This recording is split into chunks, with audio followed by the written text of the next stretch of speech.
Nero Claudius Caesar Augustus Germanicus, known simply as Nero, was the fifth Roman emperor, ruling from 54 to 68 AD. His reign is infamous for the Great Fire of Rome in 64 AD, an event that has been shrouded in mystery and controversy over centuries. The narrative surrounding Nero's involvement in the fire is a complex tapestry of historical fact, political intrigue, and the propagation of myth.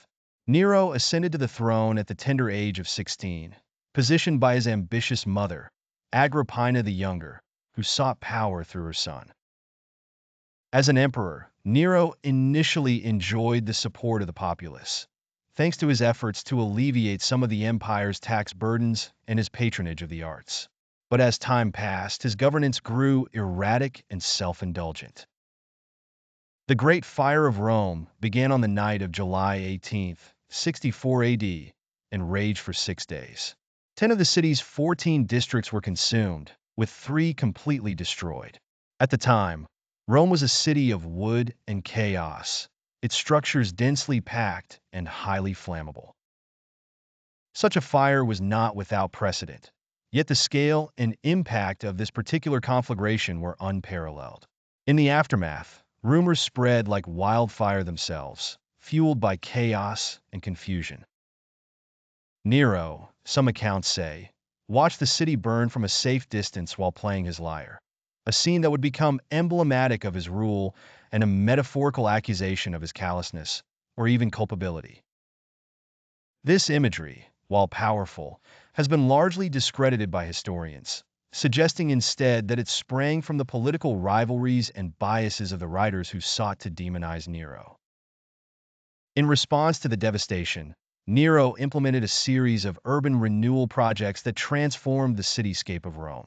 He took the opportunity to build a new palace for himself, the Domus Aurea, or Golden House.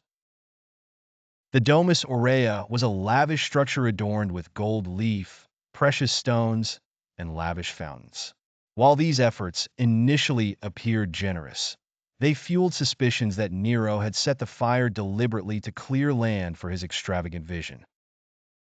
To quell growing unrest and detract attention from himself, Nero sought a scapegoat.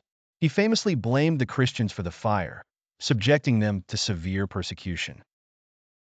This marked one of the first times that Christians were targeted as a distinct group, and these early acts of martyrdom would later be instrumental in the shaping of early Christian history and identity. Nero's reign did not last long after the fire. His increasingly despotic behavior, purges of perceived enemies, and failure to address imperial finance issues eroded his support among the ruling elite and the military. In 68 AD, faced with a rebellion on multiple fronts, Nero was declared a public enemy by the Roman Senate. Fleeing Rome, he eventually took his own life, uttering the famous last words, Qualis artifex perio, translated as what an artist dies in me. Thus, Nero became a figure embodying both tyranny and tragedy, his legacy sealed more by the tales told of him than the truths of his governance. His story serves as both a mirror and a warning, reflecting the volatile combination of absolute power and human frailty.